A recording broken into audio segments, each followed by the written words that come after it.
The Downward Waltz, a symphony in scarlet, an account of the Grand Ballroom of Aethelred and its final, terrible cadence.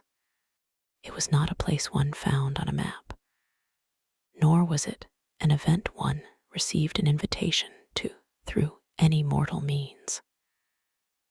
The Grand Ballroom of Aethelred existed in the liminal spaces, a pocket of opulent reality stitched between the seams of waking and dream.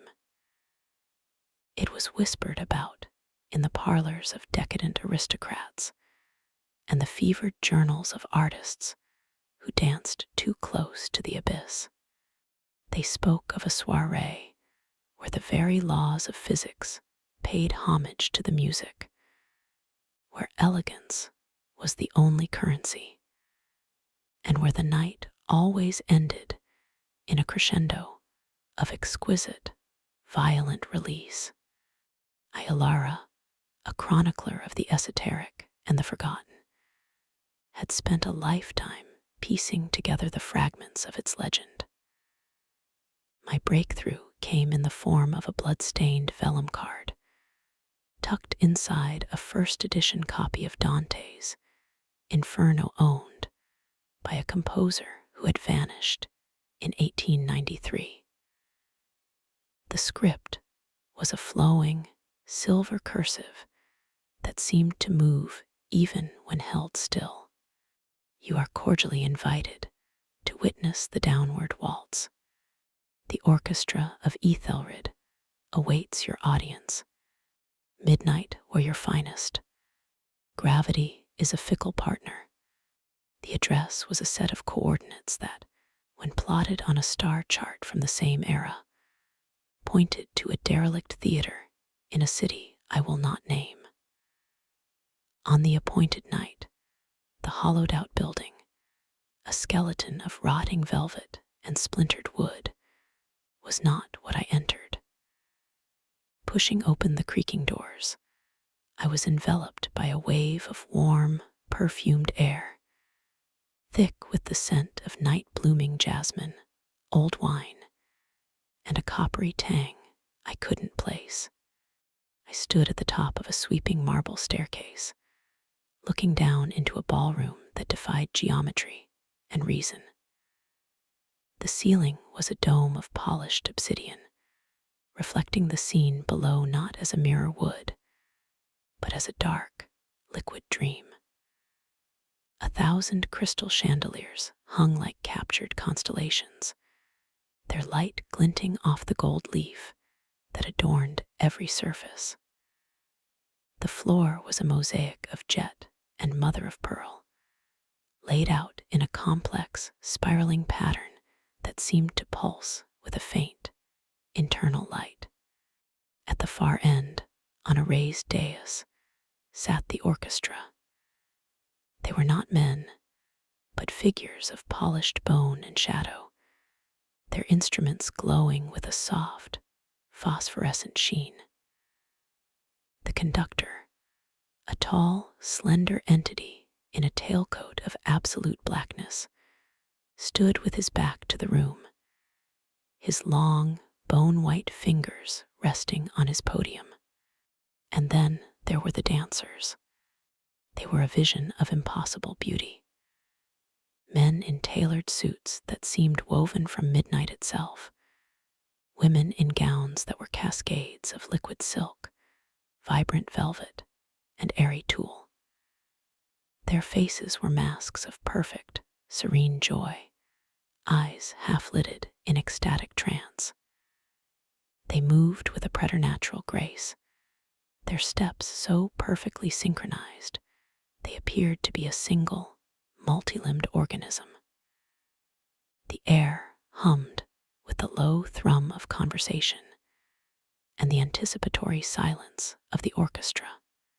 I found a secluded alcove, shrouded by a curtain of weeping willow strands made of spun silver, and prepared to observe. This was the heart of the myth. The Grand Ballroom of Aethelred was real. The conductor raised his hands. The hum of the room died instantly. A silence so profound I could hear the blood rushing in my own ears. His hands hung in the air for a moment, poised like a raptor about to strike. Then they fell. The music that erupted was not sound. It was a physical force. A low, resonant cello note vibrated up through the soles of my shoes, into my bones. A violin melody, sweet and treacherous as poisoned honey, wrapped around the room. It was a waltz, but unlike any I had ever heard. This was Strauss filtered through a nightmare, a composition that spoke directly to the inner ear, to the sense of balance, to the very core of what it meant to be grounded. And as the music swelled, the first miracle occurred. A couple, locked in a tight embrace, spun into the center of the floor. On the third beat of a particularly soaring phrase, the man dipped his partner. But he did not stop. He continued the arc, and she, her back arched, her gown a spill of emerald green, continued with him. Her slippered feet left the floor. They were spinning, suspended a full foot in the air. A gasp, not of terror, but of rapturous approval, rippled through the assembled guests. I watched, my pen frozen above my notebook, as more couples followed. With each crescendo, with each dramatic flourish from the strings, dancers were lifted from the mother-of-pearl floor. They waltzed in midair, their bodies defying gravity with every graceful turn. It was breathtaking. Flowing gowns billowed as if in water, coattails fluttered like dark wings.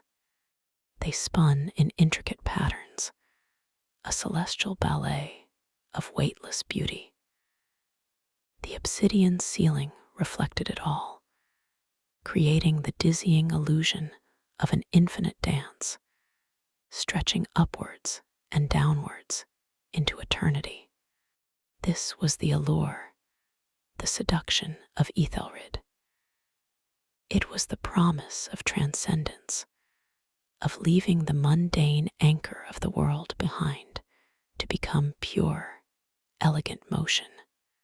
For nearly an hour, the waltz continued its intoxicating rise and fall. The dancers floated higher, some now whirling just beneath the crystal chandeliers, their laughter tinkling like broken glass. I was mesmerized, lulled by the impossible beauty of it. The horror of the concept, the downward waltz, seemed like a grotesque exaggeration. This was paradise. I was wrong. The first shift was subtle. The conductor's posture changed. His movements, once fluid and graceful, became sharper, more aggressive. The music began to change. The sweet violin melodies were now underscored by a pounding, relentless rhythm from the timpani, a heartbeat growing faster, more frantic. The cellos sawed away, producing a dissonant, grinding sound that set my teeth on edge. The dancers seemed not to notice, or perhaps they welcomed it. Their serene smiles remained, their eyes still glazed with euphoria. But the nature of their flight changed. The gentle, floating waltz became a frantic, dizzying spin. Couples whirled faster and faster, their forms becoming blurs of color against the gold and jet of the ballroom. Then came the crescendo. It built for what felt like an age, a tidal wave of sound gathering force. The brass section, which had been silent until now, blasted a fanfare that was less a melody and more a scream of rending metal. The conductor's arms stabbed the air, summoning every decibel, every ounce of ferocity from his bone and shadow musicians. The effect on the dancers was immediate and terrifying. The graceful, controlled levitation shattered. They were not floating anymore, they were thrown.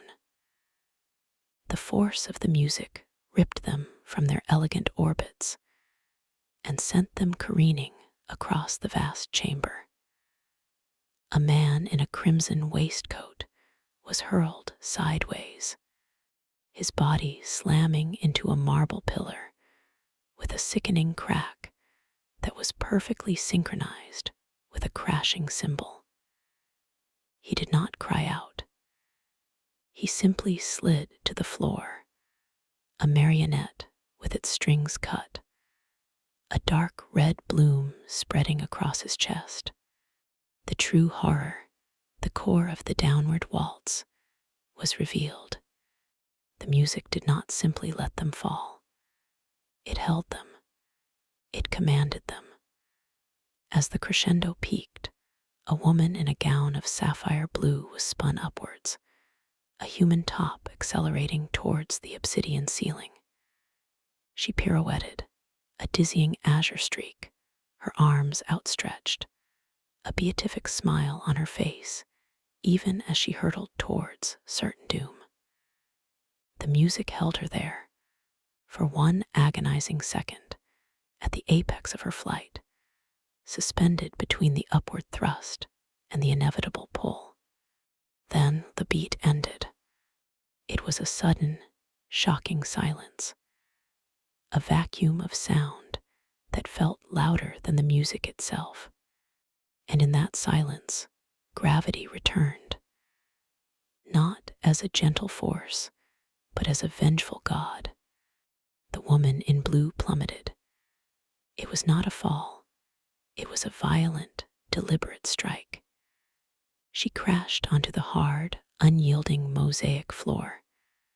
The sound was a wet, final thud, but the horror was in the aesthetics.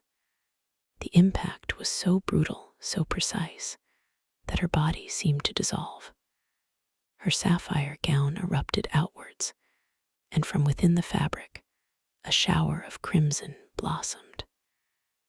It was exactly as the old texts had described, blood like rose petals. 1,000 perfect, scarlet droplets sprayed outwards in a perfect circle around her. A grotesque, beautiful halo. Her body lay broken at the center, a shattered stem. The orchestra immediately launched into the next phrase, a slightly quieter, but no less menacing, repetition of the waltz.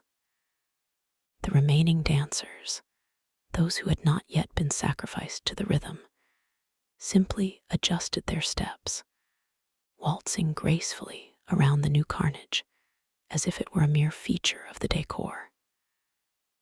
A man in white tie dipped his partner, her pale pink gown sweeping through a spray of blood, adding a new, macabre pattern to the silk. This was the cycle. This was the downward waltz. Crescendo, suspension, the terrible, silent pause, the violent, beautiful crash. I watched, paralyzed with a mixture of terror and a horrifying, burgeoning fascination. It was chaos, yes, but it was a composed chaos, a symphony of destruction. Each death was a note in the grand composition, each spray of blood a splash of color on the canvas of the ballroom. The elegance of the dancers, the luxury of their attire, made the violence not less, but more. It was the violation of perfection that made it so profoundly unsettling. A couple spun past my alcove. The woman, her face a mask of ecstatic vacancy, met my eyes for a fleeting second. There was no plea there, no fear. Only the empty bliss of a devotee completely surrendered to the music. Her partner, a handsome man with silvering hair, whirled her away, their feet skimming through a puddle of wine-dark liquid that was not wine. The music began to build again. This crescendo was longer, more tortuous. The timpani rolled like an approaching earthquake. The violins shrieked. The conductor was a dervish of energy, his body contorting, his bone-white fingers clawing at the air, pulling the sound, and the dancers higher and higher. A dozen couples were caught in the updraft. They spiraled towards the ceiling, a tornado of silk, satin, and doomed humanity. They collided with each other in midair, the impacts producing dull, meaty thuds that were swallowed by the orchestral fury. Jewels torn from gowns and lapels scattered like frozen rain, catching the light of the chandeliers. The silence fell, and then the drop. It was a massacre of breathtaking scope. Bodies rained down upon the dance floor. The sound was a symphony of breaking things, bones, chandelier crystals, the very marble of the floor itself. The visual was a surrealist's masterpiece. A man in black tails landed on his head, his body folding in a way that was not human, a fountain of blood erupting from his mouth to pattern his white shirt front. A woman in a gown of layered white tulle landed like a shattered swan, the tulle instantly soaking up the blood from her shattered body, transforming into a grotesque, blooming red flower. The rose petal effect was everywhere. Each impact produced its own unique, terrible blossom. Some were fine mists, others were great arterial gouts that painted the pillars and the walls. The pristine ballroom was being transformed into a gallery of violent art. The air, once perfumed with jasmine, was now thick with the iron scent of blood and the ozone tang of raw magic. I felt a scream building in my throat, but it had no sound. This was not a nightmare from which one could awake. This was a reality, a ritual I had willingly walked into. I was an audience member at a snuff film directed by a demonic composer.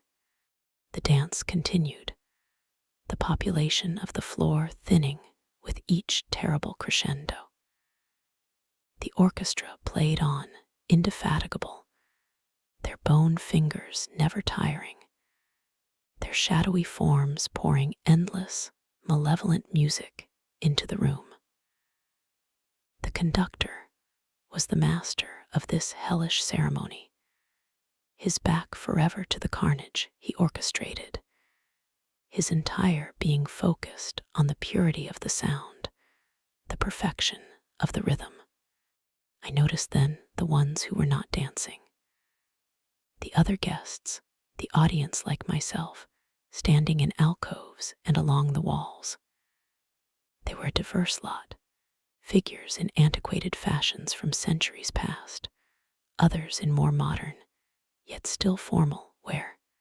Some watched with the detached interest of connoisseurs at an opera.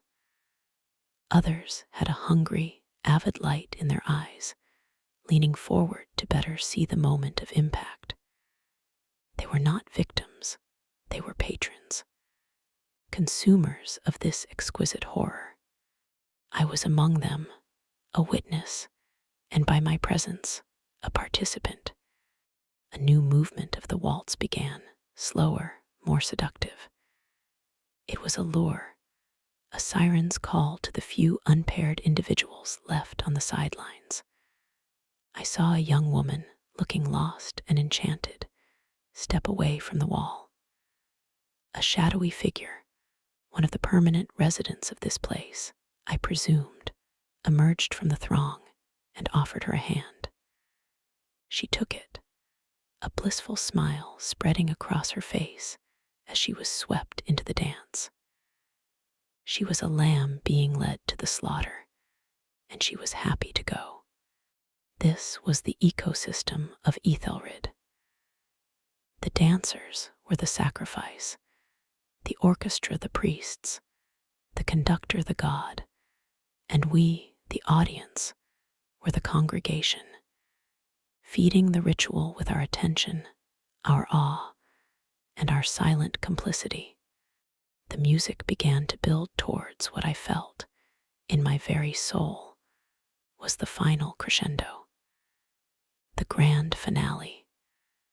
The remaining dancers, perhaps 24, were all seasoned, their movements flawless, even as the air grew thick with the promise of their demise. They knew the pattern. They embraced it. The conductor stretched to his full, impossible height. The music became a physical wall of sound, so loud it was a pressure, crushing my eardrums, pressing on my chest. The dancers were ripped from the floor and hurled into a mad, spinning vortex in the center of the room. They were a kaleidoscope of color and death, spinning faster and faster, a human galaxy about to collapse. I saw the woman in the pale pink gown, now stained a deep, bloody burgundy, her face still a picture of serene joy as she was spun upside down, her hair whipping like a frenzy of snakes. I saw the man with the silvering hair, his eyes closed in rapture. The music reached its zenith. It was unbearable, a sound that felt like it would tear the universe apart. The vortex of dancers tightened, a condensed core of humanity suspended 30 feet in the air.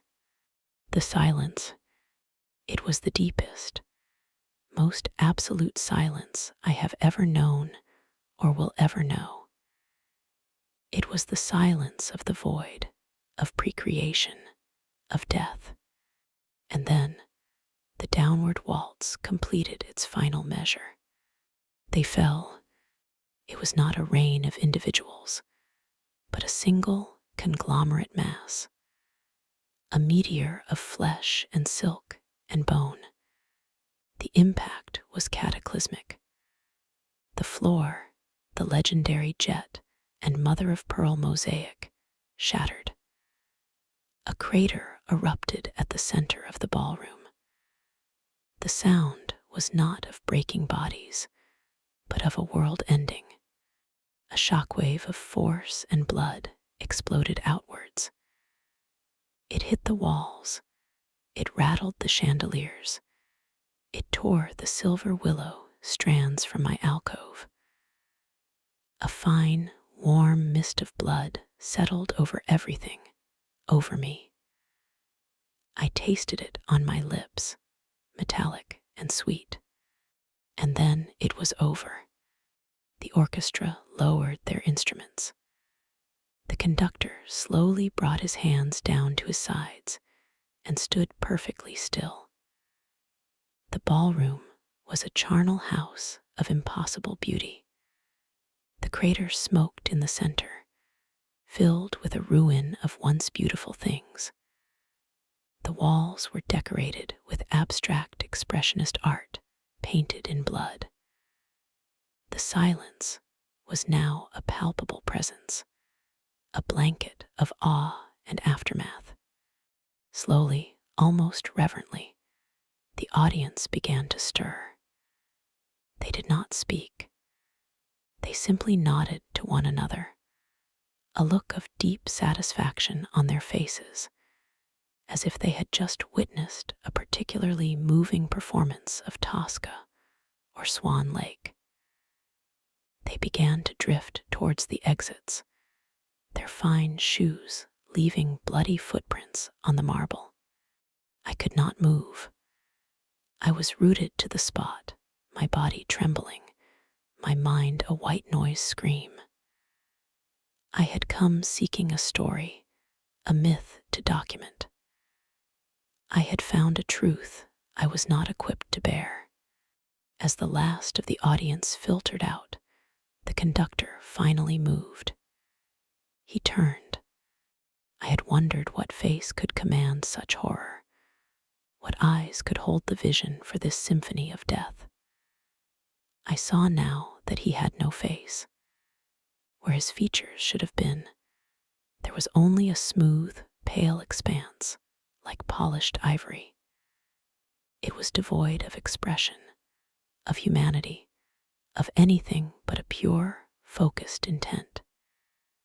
He was not a monster of rage or hatred. He was an artist, a scientist of sound and suffering. His was the ultimate aesthetic, where life and death were merely contrasting tones in his grand composition. He seemed to look directly at me, though he had no eyes to see. He offered a slight, formal bow. Then he turned back to his orchestra, raised his hands, and began a soft, tuning melody. Preparations for the next performance. The cycle was eternal. I stumbled from the alcove, my legs weak. I slipped on a patch of gore, my hand landing in something soft and wet. I did not look. I fled, scrambling up the marble staircase, through the doors, and back into the cold, gray, and blessedly silent reality of the derelict theater. I have written this account, though the words feel inadequate to capture the sublime horror of what I witnessed. I can still hear the waltz in my dreams. I can still see the rose petal blood.